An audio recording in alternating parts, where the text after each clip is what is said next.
এই অনুষ্ঠানটি কেয়ার পানা হেলথ কেয়ার প্রাইভেট লিমিটেড দ্বারা প্রযোজিত। নিজ গৃহে প্রবীণদের জন্য নির্ভরযোগ্য মেডিকেল ও নন মেডিকেল পরিষেবা। You can be always with your parents, but we can. নমস্কার, স্বাস্থ্য সংবাদ পডকাস্টে আপনাদের স্বাগত। আজকে আমরা যে বিষয়টি নিয়ে আলোচনা করব সেটি হলো থাইরয়েড গ্ল্যান্ডের সমস্যা।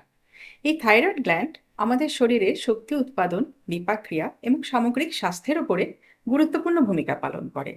কিন্তু ক্লান্তি, হঠাৎ দেহের ওজনের হ্রাস বা বৃদ্ধি বা মেজাজের পরিবর্তন এই থাইরয়েড গ্ল্যান্ডের সমস্যার উপসর্গ হতে পারে।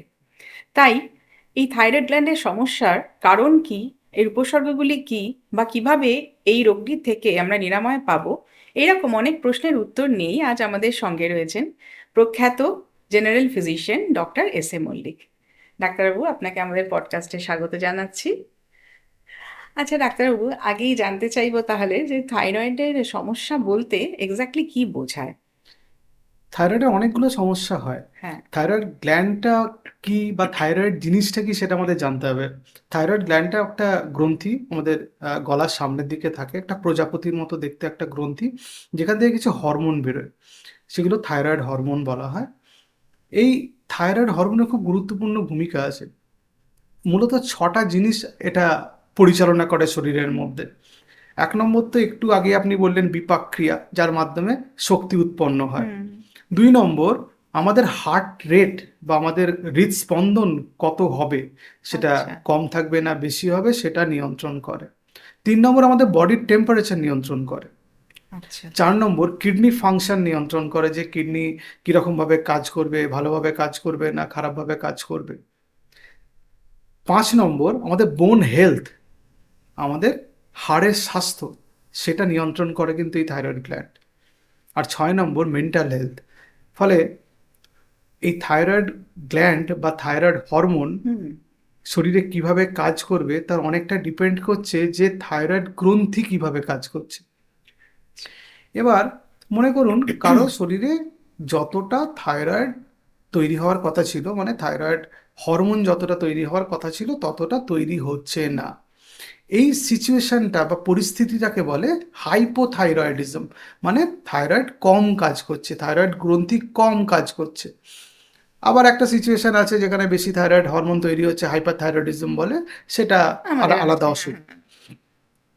এই যে হরমোন কম তৈরি হওয়া, বেশি তৈরি হওয়ার বাইরেও আরও একটা অসুখ আছে যেখানে থাইরয়েড গ্রন্থি সাইজে বাড়ে, যার নাম গয়টার। সেটা নর্মাল কারণেও হতে পারে, অন্য কোনো কারণেও হতে পারে, ক্যান্সার ইত্যাদি। কিন্তু মূলত থাইরয়েড সমস্যা বলতে আমরা যেটা বুঝি, যেটা প্রিডমিনেন্টলি প্রচুর মানুষের মধ্যে আছে এবং যেটার সংখ্যা অনেক বেশি, সেটা কিন্তু হাইপোথাইরয়েডিজম। আচ্ছা, মানে হাইপোথাইরয়েডিজমই হচ্ছে মানে কমন একটা কমন, প্রবলেম। খুবই কমন প্রবলেম। আচ্ছা আচ্ছা আচ্ছা। এর কারণগুলো কি, মানে কি কারণে হয় থাইরয়েডের সমস্যা? এ তো অনেকগুলো কারণ আছে, তবে সারা পৃথিবীতে হাইপোথাইরয়েডিজমের যদি প্রথম কারণ বলতে হয় তাহলে আয়োডিন ডেফিসিয়েন্সি, আয়োডিনের অভাব খাবারে বা জলে।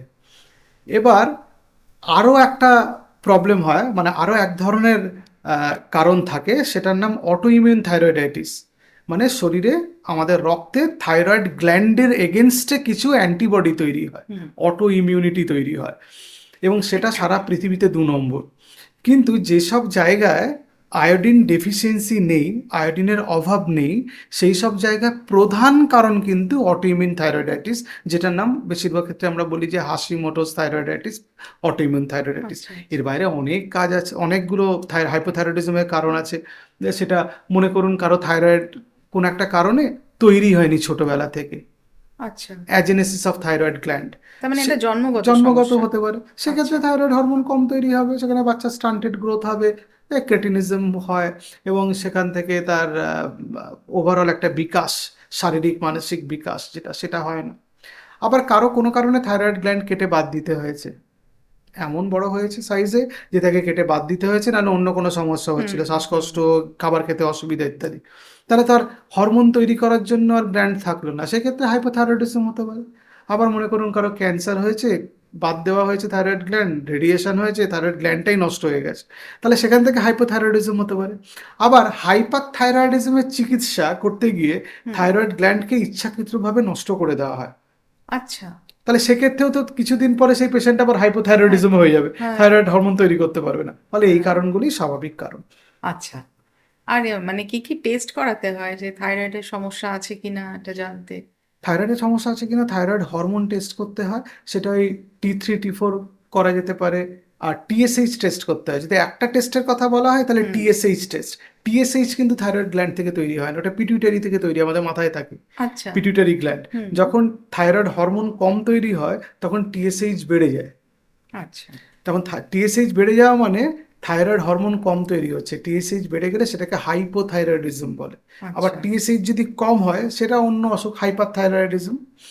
এবার কোনো কোনো ক্ষেত্রে আমরা ফ্রি T4 এই টেস্টগুলো করতে দিই, দেখে নিতে চাই যে active form of thyroid hormone কতটা আছে। আর যদি অটোইমিউনিটি এগুলো দেখতে হয় যে অ্যান্টিবডিজ তৈরি হয়েছে কিনা, সেটা অ্যান্টি থাইরয়েড প্যারাক্সিডেজ অ্যান্টিবডি বলে টেস্ট আছে, অ্যান্টি থাইরোগ্লোবিউলিন বলে টেস্ট আছে, সেগুলো করতে হয়। আর হাইপার থাইরয়েডিজম বা যাদের গ্রেভস ডিজিজ আছে তাদের ক্ষেত্রে টিএসএইচ রিসেপ্টর অ্যান্টিবডি বলে একটা পরীক্ষা করা হয়। কিন্তু স্বাভাবিকভাবে থাইরয়েড টেস্ট করতে গেলে আমি হুম। T4 আর টিএসএইচ এই দুটো পরীক্ষা দিই, এটাতে অনেকটা বেশি ভালো বোঝা যায়। আচ্ছা। আচ্ছা, আচ্ছা, আচ্ছা, আচ্ছা। আর ধরুন থাইরয়েডের যে মানে সমস্যাগুলো কি কি হয় থাইরয়েড থেকে? হাইপোথাইরয়েডিজমের কথা হ্যাঁ, বলছেন তো? হ্যাঁ, হ্যাঁ। হাইপোথাইরয়েডিজমের সমস্যা তো বিবিধ। এতে শরীরে ওজন বেড়ে যাওয়া থেকে শুরু করে আহ, যে আমাদের ত্বক খসখসে হয়ে যাওয়া, সেখান থেকে চুল উঠে যাওয়া, মহিলাদের মেনস্ট্রুয়াল ইরেগুলারিটি, মুড সুইং করা, কোল্ড ইনটলারেন্স, ঠান্ডা লাগে, একটু ফ্যান চালালে সে বলে ঠান্ডা লাগে, লেথার্জি, ঘুম না হওয়া, কাজ না করতে মানে করার ইচ্ছে হওয়া, গলার স্বরের পরিবর্তন হওয়া, এগুলো আচ্ছা, কিন্তু আচ্ছা, হাইপোথাইরয়েডিজমের বিভিন্ন রকম ফিচার আচ্ছা। এবং সেগুলো তার লক্ষণ। এবং আরও অনেক লক্ষণ আছে, যেগুলো মূল লক্ষণের মধ্যে পড়ে। হুম, হুম, হুম। আর এই হাইপোথাইরয়েডিজমের জন্য কি মানে আমাদের অর্গান অ্যাফেক্টেড হয় কোনো? হাইপোথাইরয়েডিজম যেটা হলে সমস্যা যেটা হয়, ওজন বেড়ে যায়। হুম। এবার ওজন বেড়ে গেলে আমরা জানি যে তার ডায়াবেটিস হওয়ার সম্ভাবনা বাড়ে। ওজন বেড়ে গেলে আমরা জানি উচ্চ রক্তচাপ হওয়ার সম্ভাবনা বাড়ে। ওজন বেড়ে গেলে কোলেস্টেরল হওয়ার সম্ভাবনা বাড়ে।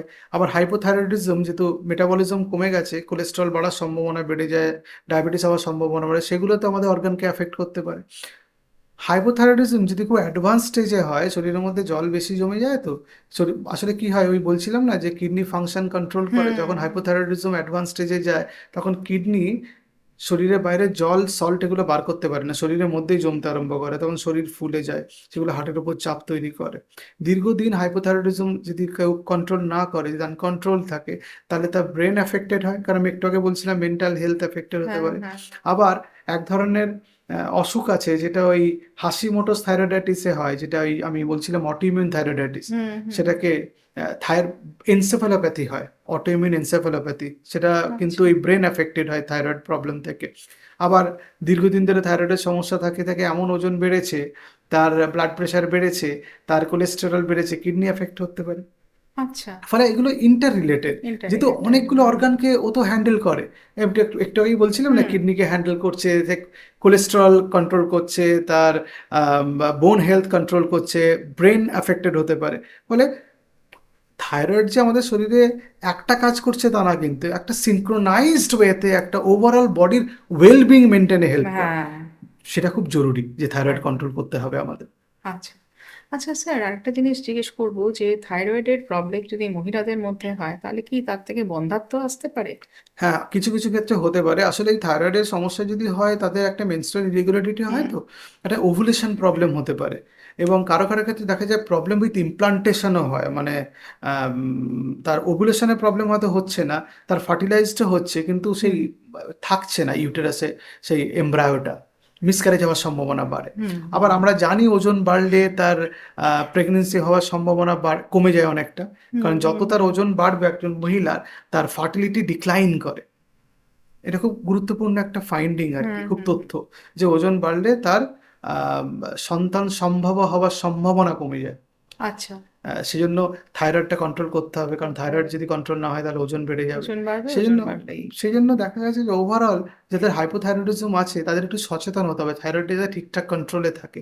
আনকন্ট্রোল অবস্থায় প্রেগনেন্সি ট্রাই করলো তাহলে মিসক্যারেজ হয়ে যেতে পারে। আগে কন্ট্রোল করুন, বডি ওয়েটটা কন্ট্রোল করুন, নিশ্চয়ই প্রেগনেন্সি নেওয়া যাবে, তাতে কোনো সমস্যা হওয়ার কথা নয়। আচ্ছা। আর কোনো মা যদি প্রেগনেন্ট অবস্থায় থাইরয়েডে আক্রান্ত হয়, তার যে সন্তানটি জন্ম নেবে সে কি থাইরয়েড আক্রান্ত হবে? আসলে কিছু কিছু ক্ষেত্রে দেখা যায় যে কিছু কিছু ক্ষেত্রে এখানে দেখা যায় যে জেনেটিক একটা লিঙ্ক আছে, কানেকশন হুম আছে। সেই ক্ষেত্রে হতে পারে যে তার প্রেগনেন্সিতে তার বাচ্চা যে জন্মগ্রহণ করবে তার ভবিষ্যতে থাইরয়েড হওয়ার একটা সম্ভাবনা থাকে। কিন্তু আচ্ছা, যে যে মা প্রেগনেন্ট তার যদি থাইরয়েড কন্ট্রোলে থাকে, যে বাচ্চাটা পেটে আছে তার সাধারণত ক্ষতি হওয়ার কোনো ক্ষতি হওয়ার সম্ভাবনা কোনো নেই। কিন্তু সম্ভাবনা নেই। থাইরয়েডটাকে কন্ট্রোলে রাখতে কন্ট্রোলে হবে রাখতে মাকে। হবে। কারণ হুম মা যে থাইরয়েড কন্ট্রোল করবেন, আসলে আমরা থাইরয়েডের যে ওষুধটা হাইপোথাইরয়েডিজমে দেওয়া হয় সেটা অ্যাকচুয়ালি হরমোন, থাইরক্সিন, লিভোথাইরক্সিন। সেটা কিন্তু ওই বাচ্চাটারও গ্রোথটা কন্ট্রোল করে। আচ্ছা, ফলে সে ওষুধটা মিস করলে হবে না, হ্যাঁ প্রেগনেন্সিতে থাইরয়েডটাকে কন্ট্রোল করতে হবে। করতে হবে। আচ্ছা, আর পুরুষদের ক্ষেত্রেও কি এরকম কোনো সমস্যা হয়? মানে যারা ধরুন এই হাইপোথাইরয়েডিজমে আক্রান্ত পুরুষ রয়েছেন, তাদেরও কি এরকম হ্যাঁ, বন্ধ্যাত্ব তাদেরও কারো আসতে কারো পারে? ক্ষেত্রে হাইপোগোনাডিজম হতে পারে হুম এবং ইরেকটাইল ডিসফাংশন, প্রিম্যাচুর ইজাকুলেশনের মতো সমস্যা হতে পারে হুম এবং ওজন বেড়ে গেলে আমরা জানি স্পার্ম কোয়ালিটি খারাপ হয়ে যায়, হুম শুক্রাণুর হুম হুম যে কাজ এবং তার যে ক্ষমতা সেটা খারাপ হয়ে যায়। ফলে সেক্ষেত্রে তাদের একটা আহ, আহ, মানে বন্ধ্যাত্বের একটা পুরুষজনিত কারণে বন্ধ্যাত্বের একটা সমস্যা আসতে সমস্যা পারে। আসতে পারে। তো সেই ক্ষেত্রেও সলিউশন একটাই, ওজন কমাতে হবে ওজন এবং কমাতে হবে এবং থাইরয়েডটা থাইরয়েড একটু ওষুধটা খেতে কন্ট্রোলে হবে। ওষুধ খেতে হবে। আচ্ছা, এইবার স্যার যেটা জিজ্ঞেস করব, যে থাইরয়েডের কারণে মহিলাদের যে কি চুল উঠে যায়, থাইরয়েডের কারণে মানে এটা তো মহিলাদের মহিলারা খুব কনসিয়াস থাকেন এই খুব ব্যাপারটা খুব নিয়ে। এবং খুব সাধারণ ঘটনা। থাইরয়েডের কারণে মহিলাদের চুল উঠে যায়, তার অনেকগুলো কারণ আছে। প্রথম কারণটা হচ্ছে আমাদের যে চুল গ্রো করে সেটাকে অ্যানাজেন ফেজ বলে আর কি, আচ্ছা এবং সেই ফেজটা কন্ট্রোল করে থাইরয়েড হরমোনটা। এবার যদি থাইরয়েড হরমোন শরীরে কম থাকে, টেলোজেন ফেজে ঢুকে যায়, তখন ডিফিউজ শেডিং হয়।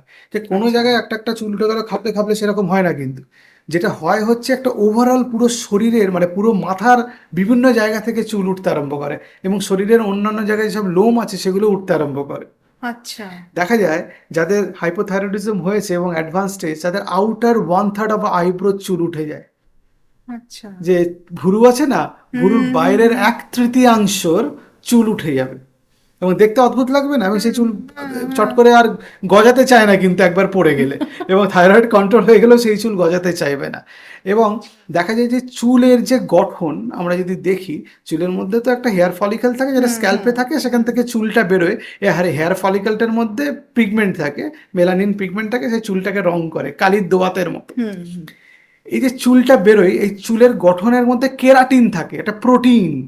যাদের হাইপোথাইরয়েডিজম আছে এই কেরাটিন তৈরি হয় না, চুলগুলো ব্রেক করে যায়, মানে সেই চুলগুলো শক্তি থাকে না, তোমার মাঝখান থেকে ভেঙে ভেঙে পড়ে যায়। আচ্ছা, স্প্লিট এন্ডস হয় আর কি। হ্যাঁ, সেটা খুব ভেঙে পড়ে যায় চুল, এবং সেটা দেখতে খুব বাজে হয়, মানে চুল আছে অথচ চুলের ঘনত্ব নেই। ঘনত্ব নিয়ে মনে হবে যে মাথায় চুল নেই, অনেকটা মানে পাতলা হয়ে গেছে, পাতলা দেখতে হয়ে গেছে, খারাপ লাগে। হ্যাঁ আর হ্যাঁ মহিলারা হ্যাঁ খুব কনসাস থাকেন চুলের ব্যাপারটাতে, ফলে তারা একটু বিব্রত হয়ে যান বিভিন্ন হ্যাঁ সোশ্যাল সিচুয়েশন সেগুলোতে যাওয়ার ক্ষেত্রে ইত্যাদি।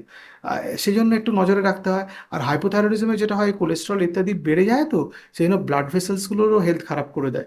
আমাদের চুলের গোড়াতে যে হেয়ার ফলিকেল আছে সেখানে ব্লাড সাপ্লাই যায়, হুম পুষ্টি যায়। সেই ক্ষেত্রেও দেখা যায় যে এই পুষ্টি না যাওয়ার জন্য চুল পড়ে যায়। চুল পড়ে যায়। আবার ওভারঅল যেসব পেশেন্টের হাইপোথাইরয়েডিজম আছে তাদের অনেকের আয়রন ডেফিসিয়েন্সি থাকে, ফলিক অ্যাসিড মানে ভিটামিন B9 ডেফিসিয়েন্সি থাকে, ভিটামিন B12 ডেফিসিয়েন্সি থাকে, আর ভিটামিন D3 ডেফিসিয়েন্সি থাকে, আচ্ছা এবং জিঙ্ক, বায়োটিন এগুলো শরীরে অনেকের ক্ষেত্রে কম থাকে। এই 6টা উপকরণ কম থাকার জন্যও চুল পড়তে পারে। ফলে আমাদের সবটাই সচেতন হবে যে হাইপোথাইরয়েডিজম হচ্ছে, এবং আপনি পেশেন্ট আমাকে এসে ডাক্তারকে বললেন যে দেখুন আমার চুল পড়ে যাচ্ছে, আপনি সঙ্গে সঙ্গে আপনি বললেন থাইরয়েডের জন্য চুল পড়ে গেছে, ব্যাপারটা তা নাও হতে পারে, অন্য কারণে চুল পড়ে যেতে পারে। হুম এবং চুল কী কারণে পড়ছে কিছু পরীক্ষা করে টেস্ট করে দেখে নেওয়া দরকার। অনেক ক্ষেত্রে নিউট্রিশনাল ডেফিসিয়েন্সির জন্য চুল পড়ে যায়, সেটা একটু খেয়াল রাখতে হয়। হুম হুম আর থাইরয়েডের মানে ট্রিটমেন্ট কি? থাইরয়েডের ট্রিটমেন্ট হচ্ছে থাইরয়েডের ওষুধ খাওয়া, লিভোথাইরাক্সিনের ওষুধ খাওয়া। আপনার আহ, যেরকম থাইরয়েডের মাত্রা, আপনার রক্তের রিপোর্ট যেরকম, তার উপর নির্ভর করে ওষুধ খেতে হয়। এবং ওষুধ খাওয়ার একটা স্পেশাল টেকনিক আছে, সেটা হুম হচ্ছে সকালে খালি পেটে অল্প জল দিয়ে ওষুধ খেতে হবে, এবং সেই ওষুধ খাবার পরে 40 মিনিট থেকে 60 মিনিট জল বা খাবার কিছু খাওয়া যাবে না। এবং কিছু কিছু ক্ষেত্রে আমরা ভুল করে ফেলি, আমাদের পেশেন্টরা ভুল করে ফেলেন যে গ্যাসের ওষুধ, iron tablet, calcium tablet, coffee, soya product হুম। এগুলো খেয়ে নিচ্ছেন, তাতে ওর কার্যক্ষমতা কমে যায়। আচ্ছা আচ্ছা। এবং অ্যান্টিবায়োটিক খেয়ে নিচ্ছেন, তাহলে অনেক সময় এটাকে আমায় খেয়াল রাখতে হবে। এবার আমাকে একজন পেশেন্ট জিজ্ঞেস করেছিলেন, ডাক্তারবাবু আমাদের সকালবেলা ঘুম থেকে উঠে আমাকে 15 মিনিটের মধ্যে আমি বাড়ি থেকে বেরিয়ে যাই, রাস্তায় আমি খাবার খেতে খেতে যাই, আমার টাইম নেই। তাহলে তাকে রাত্রে ডিনার করার 4 ঘন্টা 5 ঘন্টা পরে অ্যালার্ম দিয়ে ঘুম থেকে উঠে ওষুধ খেয়ে আবার ঘুমাতে হবে, তার ক্ষেত্রে অপশান নেই। অপশন নেই। কারণ তাকে ওষুধটা খেয়েই তো বেরিয়ে যেতে হচ্ছে, খাবার খেয়ে নিতে হচ্ছে, তাহলে ওষুধটা অতটা ভালোভাবে কাজ করবে না। ফলে একটু মডিফিকেশন কখনো কখনো ক্ষেত্রে করতে হয়। অ্যাডজাস্টমেন্টটা নিজেকে আর কি বুঝে করে নিতে হবে। আর ধরুন ওষুধ খাচ্ছেন একজন পেশেন্ট, এবার ওষুধ খাওয়ার পরে টেস্ট করলেন, আচ্ছা কতদিন পরে টেস্ট করার দরকার একবার ওষুধ স্টার্ট করলে মোটামুটি? নতুন যারা ওষুধ শুরু করেছেন তাদের 6 থেকে 8 সপ্তাহ পরে টেস্ট করতে হবে। একবার আচ্ছা স্টেবিলাইজড হয়ে গেলে 4 থেকে 6 মাস পরে পরে টেস্ট করলেও হবে। আচ্ছা, এবার ধরুন টেস্ট করলো, করার পরে দেখলো টিএসএইচ লেভেল নর্মাল, এবার তিনি কি তাহলে ওষুধটা কি বন্ধ করে দেবেন? না, ওষুধের তখন ডোজ অ্যাডজাস্টমেন্ট করতে হবে। টিএসএইচ লেভেলের অনেকগুলো ব্যাপার আছে। হুম সাধারণভাবে 0.25 থেকে 4.2 অব্দি টিএসএইচ নর্মাল। হুম। এবার কারো মনে করুন শরীরে ওজন কমছে না, তার সিমটমস কমছে না, তার হ্যাঁ। টিএসএইচ কিন্তু দেখা যায় 4 আছে, তাহলে তো নর্মাল রেঞ্জে আছে। হুম। এক্ষেত্রে আমরা কিন্তু ওষুধের ডোজ আমরা কখনো কখনো বাড়াই। আচ্ছা। এবার আপনি মনে করুন যে একজনের টিএসএইচ লেভেল 2 হয়ে গেছে, কিন্তু তার খুব গরম লাগছে, সবাই বলছে তার গরম লাগছে না, কিন্তু তার বাড়িতে গরম লাগছে, বা তার পালস রেটটা বেড়ে যাচ্ছে, তাহলে তার ডোজটা একটু কমাতে হবে। এই অ্যাডজাস্টমেন্টগুলো দরকার। ওষুধ আমরা নিজে থেকে বন্ধ করে দিলে হবে না। আমাদের আচ্ছা মানে পেশেন্টের ডাক্তারের কাছে যেতে হবে, ডাক্তারবাবু ডোজ অ্যাডজাস্টমেন্ট করবেন, কি ডোজ হবে, বাড়াবেন কিনা, একই রাখবেন কিনা, কমাবেন কিনা, বন্ধ করবেন কিনা, সবটাই ডাক্তারবাবু ঠিক করবেন। হ্যাঁ, সে তো নিশ্চয়ই, মানে কন্ট্রোলে যদি থাকা যায় তাহলে কি এরকম হয় যে থাইরয়েডের মেডিসিন বন্ধ করা যায়? এবার অটোইমিউন থাইরয়েডাইটিস যাদের আছে তাদের ক্ষেত্রে বন্ধ হয় না, আচ্ছা কিন্তু যাদের আয়োডিন ডেফিসিয়েন্সি থেকে হয়েছে কিছু কিছু ক্ষেত্রে বন্ধ করা যায়, এবং সেটা হয়েওছে পেশেন্টদের ক্ষেত্রে। আচ্ছা না, সেটা দেখতে হয় যে টিএসএইচ লেভেল কিরকম লেভেলে আছে, সেটা দেখে বুঝে ব্যবস্থা করতে আচ্ছা, হয়। মানে অনেকে যেটা ভয় থাকে অনেক রোগের ক্ষেত্রেই যে ওষুধটা একবার আরম্ভ করলে আর বন্ধ হবে না, হ্যাঁ, মানে সেরকম নয়, প্রয়োজন হতে বোধে পারে। ডাক্তারবাবু বন্ধও করতে পারেন হ্যাঁ, যদি সেটা হতে কন্ট্রোলে পারে। থাকে সেভাবে। হ্যাঁ, কিন্তু থাইরয়েডের ওষুধটা বেশিরভাগ ক্ষেত্রেই লাইফ লং খেতে হয়, লাইফ লং খেতে বেশিরভাগ হবে না? মানুষের ক্ষেত্রেই তাই চলে। আচ্ছা আচ্ছা আচ্ছা আচ্ছা। আর ডাক্তারবাবু এবার কতগুলো ওই মানে ডায়েটের দিকে একটু আসি, সেটা হচ্ছে যে অনেকেই জিজ্ঞেস করেন যেটা যে থাইরয়েড ধরা পড়েছে তাহলে কি সব রকমের কপি খাওয়া বারণ, মানে এই ফুলকপি, বাঁধাকপি, ব্রকোলি, ব্রোকলি এগুলো? আসলে এই যে সবজিগুলোর কথা বললেন, ফুলকপি, বাঁধাকপি, ব্রকোলি, ব্রাসেলস স্প্রাউট বা হুম। কেল, এগুলো আছে অনেক কিছু, যে সেগুলোর মধ্যে গয়ট্রোগ্রেনস থাকে, এবং সেটা অনেকটা বেশি পরিমাণে খেলে অসুবিধা হতে পারে। আচ্ছা এবার আমরা রেগুলার বাঙালিরা যে এই বাঁধাকপির চচ্চড়ি খাচ্ছি, ফুলকপির ডালনা খাচ্ছি, মাছের ঝোলের মধ্যে ফুলকপি দিয়ে বড়ি দিয়ে খাচ্ছি, সেটা কতটুকু ফুলকপি কতগুলো, আছে, হ্যাঁ। ওতে কিছু হয় না, ওতে চেঞ্জ করার দরকার নেই। এবার রোজ আপনি সয়াবিন খাচ্ছেন, রোজ ফুলকপি বাঁধাকপি খাচ্ছেন, কেউ কেউ আবার বাঁধাকপির রস খান, 2 গ্লাস করে খেয়ে নিচ্ছেন, তাহলে তো তার অনেকটা গ্লাইকোজেন ঢুকে যাচ্ছে। সেটা ক্ষেত্রে আমরা একটু না করতে বলি, কিন্তু আসলে মানে নর্মাল লাইফে খুব বেশি এগুলোর মডিফিকেশনের প্রয়োজন পড়ে না, মানুষ চাইলে খেতে পারেন, কোনো সমস্যা হয় না। আচ্ছা আচ্ছা। আর মিল্ক প্রোডাক্ট? নিশ্চয়ই খেতে পারবে, মিল্ক প্রোডাক্টের সঙ্গে থাইরয়েডের কোনো সম্পর্ক নেই, আচ্ছা, সব মিল্ক প্রোডাক্ট খাওয়া যায়। মানে আইসক্রিম টাইসক্রিম সবই খাওয়া হ্যাঁ, যায়? নিশ্চয়ই 100 বার খাওয়া যায়, কোনো আচ্ছা সমস্যা হয় না, এগুলো সব আচ্ছা। মিথ, এগুলো হ্যাঁ, লোকে কারণ বানিয়ে আমি বানিয়ে বলে। অনেক জায়গাতেই শুনেছি মিল্ক প্রোডাক্ট বন্ধ করে দিতে। না না, কোনো আহ, সম্পর্ক কোনো নেই। না, সমস্যা নেই। নিঃসন্দেহে নিশ্চিন্তে মন খুলে খেতে পারেন, তবে মিল্ক প্রোডাক্ট আচ্ছা খেলে ওজন বেড়ে যেতে পারে, আইসক্রিম খেলে ওজন বেড়ে যেতে পারে। আমাদের এই পডকাস্ট দেখার পরে লোকে থাইরয়েড থাকা সত্ত্বেও রোজ রোজ আইসক্রিম খাচ্ছেন মনের স্বাদ মেটানোর জন্য, সেটা আইসক্রিম খেলে বেশি ক্যালোরি ঢুকতে পারে, হ্যাঁ, শরীরে ওজন বাড়তে পারে, বাড়তে সেটা পারে। একটু খেয়াল রাখতে হবে। হ্যাঁ। আচ্ছা, আরেকটা জিনিস আপনি বললেন যে আয়োডিনের অভাব হয় থাইরয়েডের ক্ষেত্রে, তো সেই ক্ষেত্রে কি ওই আয়োডিন যুক্ত যে নুনগুলো পাওয়া যায় সেইগুলো খাওয়াই যথেষ্ট নাকি এর জন্য আলাদা আরো কোনো কিছু ডায়েট নিতে হবে? না, আর এই আয়োডাইজড যে সল্ট এখন বাজারে পাওয়া যায় সেগুলো সবার ক্ষেত্রেই যে খেতে হবে তার কোনো মানে নেই। আচ্ছা সবার তো আয়রন ডেফিসিয়েন্সির জন্য হাইপোথাইরয়েডিজম হচ্ছে না। আচ্ছা এবার যাদের হাইপোথাইরয়েডিজম হচ্ছে আয়োডিন ডেফিসিয়েন্সির জন্য, সেটা কিছুটা টেস্ট করলে বোঝা যায় যে তার আয়োডিন লেভেল কীরকম আছে তার বডিতে ইত্যাদি। না, সবার ক্ষেত্রে যে আয়োডাইজ সল্ট খেতে হবে তা নয়, তবে নর্মাল এখন বাজারে যে কমার্শিয়ালি প্রিপেয়ার্ড যে সল্ট প্যাকেটসগুলো পাওয়া যায় তার মধ্যে অনেক প্যাকেটে নুন মেশানো থাকে, মানে এই আয়োডিন সল্ট হুম মেশানো থাকে। ফলে আলাদা করে খাবার কোনো প্রয়োজন নেই। যা খাবারের মধ্যে আছে, সল্টের মধ্যে আছে, সেটা তার ডেলি রিকোয়ারমেন্ট ফুলফিলের জন্য যথেষ্ট। আচ্ছা আচ্ছা আলাদা করে আর কিছু না। নেওয়ার দরকার নেই। আর অ্যাংজাইটি ডিপ্রেশনের সঙ্গে কি থাইরয়েড রিলেটেড? হ্যাঁ, থাইরয়েডে ভীষণ মুড সুইং হয়। আমাদের মেন্টাল হেলথ খুব স্ট্রংলি অ্যাসোসিয়েটেড। যেমন হাইপোথাইরয়েডিজমের সঙ্গে ডিপ্রেশনের খুব স্ট্রং রিলেশন আছে। আচ্ছা যে বসে আছে তো বসেই আছে, ভাবছে, কাজ করার ইচ্ছে নেই, উঠে হাঁটবে তার ইচ্ছে নেই। এটা খুব স্ট্রং রিলেশন আছে। আবার হাইপারথাইরয়েডিজমে অ্যাংজাইটির একটা পার্ট আছে, মানে একটা রিলেশন আছে, যে পালস রেট বেশি, বুক ধড়ফড় করছে, ঘামছে, সবসময় উদ্বিগ্নতা, এটা হাইপারথাইরয়েডিজমের সঙ্গে পাওয়া যায়। তবে এই যে ঘুম কম হওয়া, এটা কিন্তু ভীষণ পাওয়া যায় হাইপোথাইরয়েডিজমে, স্ট্রংলি অ্যাসোসিয়েটেড। আচ্ছা কনস্টিপেশন যেমন খুব স্ট্রংলি অ্যাসোসিয়েটেড আচ্ছা হাইপোথাইরয়েডিজমে। আচ্ছা এগুলো খুব স্ট্রংলি অ্যাসোসিয়েটেড। আচ্ছা কনস্টিপেশনটা কি, মানে কি কোনো ইনফ্লামেশন হয় যার আসলে জন্য নাকি? না, আমাদের ওভারঅল বডির মেটাবলিজম কমে যায় তো, এবং স্লাগিশ হয়ে যায়, গাট মুভমেন্ট কমে যায়। আচ্ছা আচ্ছা বডিতে আমাদের যে পেটের মধ্যে অন্ত্র আছে তাদের একটা মুভমেন্ট হয়, হ্যাঁ পেরিস্টালটিক হ্যাঁ মুভমেন্ট, হ্যাঁ সেটা কমে যাওয়ার জন্য কনস্টিপেশনটা হয়।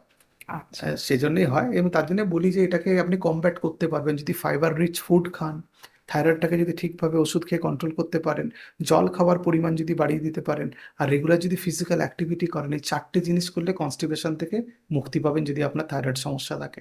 আচ্ছা আচ্ছা। আর ডাক্তারবাবু একটা জিনিস জিজ্ঞেস করি, সেটা হচ্ছে অনেকেই এই প্রশ্নটি করেছেন যে থাইরয়েডে অনেক সময় দেখা যায় নডিউল হতে, এইটা কি বিপজ্জনক? থাইরয়েড নডুল বেশিরভাগ ক্ষেত্রেই বিপজ্জনক নয়, আচ্ছা বেশিরভাগ ক্ষেত্রেই বিনাইন। কিছু আচ্ছা কিছু ক্ষেত্রে তার থাইরয়েড হরমোন বেশি তৈরি করে, হাইপারথাইরয়েডিজম করতে পারে, সেক্ষেত্রে আমাদের সেটা চিকিৎসা করতে হয়। আর যেগুলো খুব র্যাপিডলি গ্রোয়িং বা অন্য কোনো সমস্যা তৈরি হচ্ছে, সেগুলো কিছু টেস্ট করতে হয়, এফএনএসির মতো পরীক্ষা দেখে নিতে হয় ম্যালিগন্যান্সি আছে কিনা, মানে বিনাইন না ম্যালিগন্যান্ট সেটা একটু দেখে নিতে হয়। কিন্তু বেশিরভাগ ক্ষেত্রে, আমি বলতে চাই মানে বেশিরভাগ ক্ষেত্রেই ওটা বিনাইন। চিন্তার আচ্ছা কোনো কারণ নেই। সঠিক চিকিৎসা করলে, সঠিক নজরে থাকলে, মাঝে মাঝে পরীক্ষাগুলো করলে আপনি জানতে পারবেন ওটা খারাপ দিকে যাচ্ছে কিনা, বা হুম। ওটা আপনার শরীরে কোনো প্রবলেম তৈরি করছে কিনা। তার মানে এটা নডিউল থাকলেই সেটা নিয়ে আতঙ্কিত হওয়ার মতন কিছু না, নেই আর একদমই কি। নয়। ডাক্তারবাবুর কাছে গেলে উনি যেরকম বলবেন হ্যাঁ, ট্রিটমেন্ট সেরকম করতে হবে। একদম। আচ্ছা, আর আমরা সবসময় একটা জিনিস জানতে চাই যে যে কোনো অসুখের ক্ষেত্রেই তার নিরাময়ের জন্য এই ওষুধপাতির সাথে লাইফস্টাইল মডিফিকেশন কি করব? থাইরয়েডে যে লাইফস্টাইল মডিফিকেশন করে বা কিছু যোগা করে থাইরয়েড আপনি কমিয়ে ফেলতে পারবেন তা না, কিন্তু আচ্ছা থাইরয়েডের কমপ্লিকেশনসগুলো আপনি কমিয়ে ফেলতে পারবেন, যেমন আচ্ছা ওজন বেড়ে যাওয়া। হ্যাঁ সেইটাকে আপনি এক্সারসাইজ করে, ডায়েট প্ল্যান করে, থাইরয়েডটা ঠিকঠাক চিকিৎসা করে সেটা নিয়ন্ত্রণে রাখতে পারেন। এই যে একটু আগে বললাম যে কনস্টিপেশন বা কষা পায়খানা, সেটা ওই 4টে পদ্ধতির মাধ্যমে আপনি ঠিক রাখতে পারবেন, যে হ্যাঁ ওষুধ খেলেন, ডায়েটারি ফাইবার খেলেন, জল ভালো করে খেলেন, হাঁটা চলা এক্সারসাইজ করলেন। বা কারো চুল উঠে যাচ্ছে, হুম তার অন্য কিছু নিউট্রিশনাল ডেফিসিয়েন্সি আছে কিনা সেটা তো দেখে নিতে হবে, যে তারা ভিটামিন ডি কম আছে কিনা, বি12 কম আছে কিনা, ভিটামিন বি9, আয়রন, জিঙ্ক, বায়োটিন এগুলো কম আছে কিনা সেগুলো দেখে নেওয়া। মানে কোনো কিছু স্পেশাল করে থাইরয়েডটা আপনি হয়তো আটকে দিতে পারছেন না, কিন্তু তার কন্ট্রোল করা কন্ট্রোল যাচ্ছে। করে ফেলতে পারছেন, এই জটিলতাগুলো আপনি কন্ট্রোল করে ফেলতে পারছেন। হ্যাঁ মনে করেন কারো ডিপ্রেশন হচ্ছে, আমি এক্সাম্পল দিচ্ছি, হ্যাঁ হ্যাঁ সে ডিপ্রেশন আছে বলে থাইরয়েড কন্ট্রোল থাকার পরেও তার ডিপ্রেশন হচ্ছে, অথচ তার মেন্টাল হেলথ এক্সপার্টের কাছে যাচ্ছেন না, বা তার পারিবারিক যে চিকিৎসক আছেন তার কাছে গিয়ে বলছেন না, বা বন্ধু বান্ধবদের সঙ্গে আলোচনা করছেন, ডিপ্রেশন তো বাড়বেই। তাহলে তাকে নিজেকে একটু সজাগ হতে হবে। কমপ্লিকেশনগুলো যে থাইরয়েড প্রবলেম থেকে হচ্ছে, যে জটিলতাগুলো, হুম সেগুলো কিন্তু আমরা একটু নিজেরা সজাগ হলে, সচেতন হলে সেগুলোকে কমিয়ে আনতে পারি। আচ্ছা, ভালো, অনেক কিছু জানলাম স্যার আপনার কাছ থেকে। আশা করি আমার বন্ধুরাও উপকৃত হলেন। তাই যারা এই থাইরয়েডের সমস্যায় ভুগছেন প্লিজ ভয় পাবেন না, ডাক্তারবাবুর উপদেশগুলি শুনুন, আপনারা সুস্থ হয়ে যাবেন। আর ডাক্তারবাবু আজকে আপনাকে এই আমাদের এই পডকাস্টে আসার জন্য অনেক ধন্যবাদ। আর আশা করি আপনাকে আমরা আগামী দিনে আবারও পাবো। নিশ্চয়ই আমাকে আপনারা যে দেখেছেন, আমাকে মনে রেখেছেন, তার জন্য আমি খুবই কৃতজ্ঞ আপনাদের কাছে। নিশ্চয়ই আবার সুযোগ পেলে আপনাদের সামনে আমি আসবো। আচ্ছা, নমস্কার স্যার। নমস্কার। আর বন্ধুরা, আমাদের এই পডকাস্টটি যদি ভালো লেগে থাকে তাহলে যেমন বলি, লাইক করবেন, শেয়ার করবেন, কমেন্ট করবেন আর চ্যানেলটিকে সাবস্ক্রাইব করে দেবেন। আজ তাহলে আসি। নমস্কার।